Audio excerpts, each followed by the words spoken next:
Bonjour, peux-tu te présenter? Bonjour, je m'appelle Joël Thibault, j'ai 41 ans, je suis marié avec Émilie depuis 17 ans. On a quatre enfants, un garçon et trois filles. Je suis actuellement pasteur d'une église protestante évangélique à Rennes qui s'appelle Espérance des Nations et je suis aussi coprésident de l'association Holistique Sport France qui travaille à l'accompagnement spirituel des sportifs de haut niveau. Comment es-tu tombé dans le bain de l'aumônerie sportive? Qu'est-ce qu'un aumônier sportif? J'ai découvert l'aumônerie du sport à travers un long processus de vie et de foi, puisque j'ai d'abord été engagé, investi comme responsable de groupe de jeunes dans ma première église à Angers, et étant issu du monde du sport, c'est à travers les activités sportives qu'on a fait un travail pour partager les valeurs de l'évangile, travailler sur le caractère et la solidarité entre les jeunes. Et puis, de fil en aiguille, je me suis investi dans différents projets où j'ai accompagné des jeunes dans des camps de sport, notamment de foot, ayant mes diplômes dans ce domaine, ayant passé aussi mon BFD, j'ai été directeur de camp d'été et je rencontrais beaucoup de jeunes qui aspiraient à être sportifs professionnels et en fait se trouvaient être isolés dans leur foi. Et donc j'ai commencé à faire un accompagnement comme ça, il y a à partir de 2008 et progressivement, en fait, au fil des aiguilles, avec des rencontres, j'ai rencontré de plus en plus de sportifs et j'ai découvert l'aumônerie du sport à partir de 2013 quand mon nom a circulé jusqu'en Angleterre qui cherchait des aumôniers du sport pour les publics francophones avec des opportunités de servir à partir de 2014. Donc, je suis allé me former en Angleterre et j'ai commencé à être accompagné, mentoré par un aumônier gallois, Steve Jones, qui était un pasteur baptiste et qui avait une mission d'aumônerie où il avait du temps qui était libéré par son église locale pour faire ça. Et de fil en aiguille, finalement, on m'a proposé d'être accrédité dans des grandes compétitions internationales, aussi bien dans le sport valide que handisport. Et c'est comme ça que j'ai été accrédité aux Jeux paralympiques de Rio en 2016. Et la même année, j'avais fait aussi les championnats du monde universitaires de rugby où j'avais pu servir auprès des équipes de France masculins et féminins de rugby. Et puis après, j'ai fait les mondiaux d'athlétisme. L'aumônier, c'est quelqu'un qui accompagne les gens, qui est là pour prendre soin d'eux, quelle que soit leur croyance ou leur non-croyance, mais il est là aussi pour une oreille attentive, être là pour encourager. Et puis, proposer la prière pour ceux qui le souhaitent. Quels sont les principaux défis auxquels les sportifs de haut niveau sont confrontés? Comment les as-tu? Les défis que les sportifs rencontrent, qu'ils soient chrétiens ou non chrétiens, sont les mêmes. C'est lié aussi à à la performance, à la pression, à la question aussi de faire face aux blessures, puisque leur corps est leur instrument de travail. Donc quand ce corps est en souffrance, bah, ça amène plein de remises en question aussi plein de recherches de solutions. Ça peut sonner aussi des fois la fin de carrière ou la perte de revenus. Donc, il y a plein de questions existentielles qui peuvent jaillir. Et c'est les mêmes qu'on soit chrétien ou non chrétien. Après, ce qui peut se passer, c'est que aussi pour les sportifs qui veulent suivre Christ, il y a tout ce qu'il y a autour de ce monde du sport toutes les tentations, toutes les sollicitations, aussi quand on peut gagner beaucoup d'argent quand on est jeune, il y a le risque de le dépenser, de le gaspiller n'importe comment. Il y a toute cette gestion aussi de l'argent, mais aussi gestion de ses émotions et prise de conscience de son identité.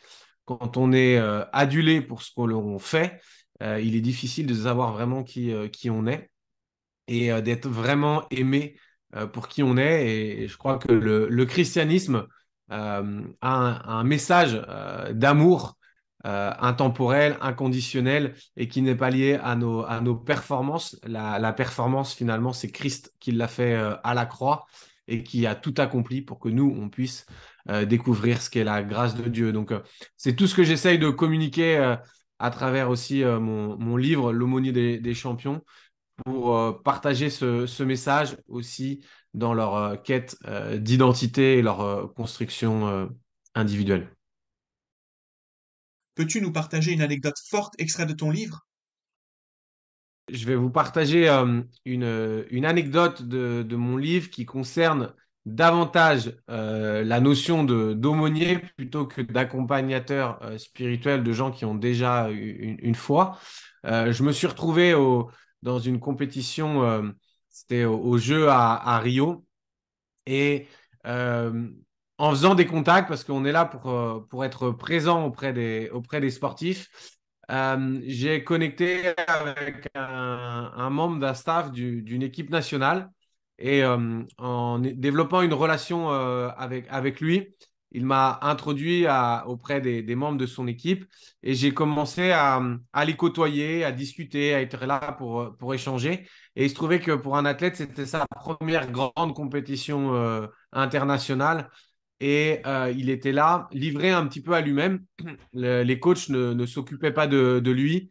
Il était là un petit peu sans but, un peu errant. Et donc moi, là, avec mes fibres aussi d'entraîneur sportif, je suis allé vers lui.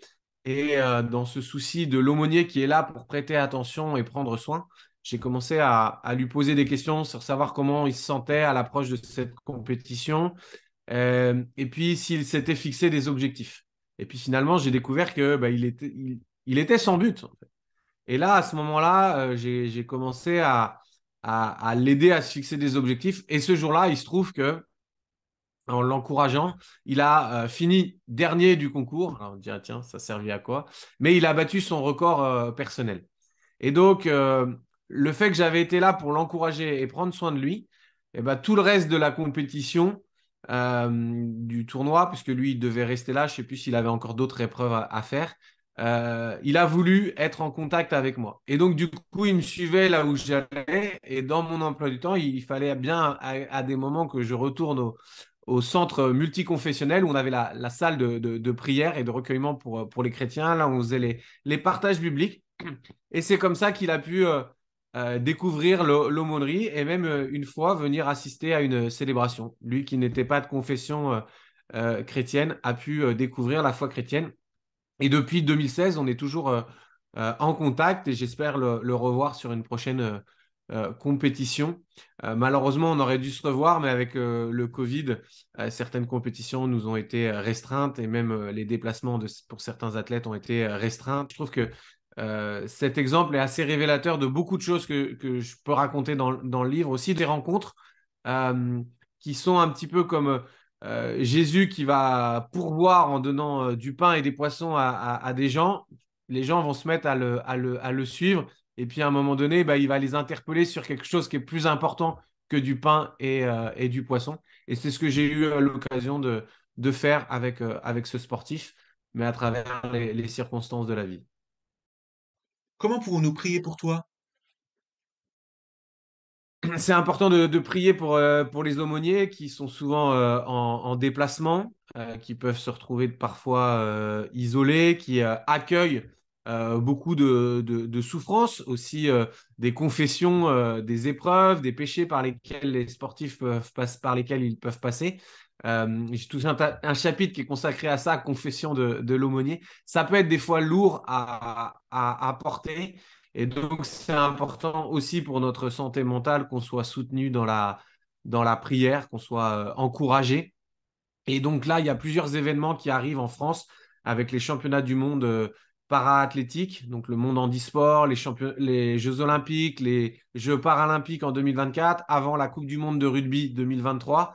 Aussi, voilà, c'est des compétitions où on se met au service de ces sportifs, autant dans l'accompagnement spirituel que dans l'aumônerie, en fonction des opportunités que ces organisations nous donnent d'apporter un service. Et donc, prier pour ces sportifs aussi. Priez pour nous qui les accompagnons, que nous soyons remplis de sagesse de compassion et porteur d'un message d'espérance de Christ.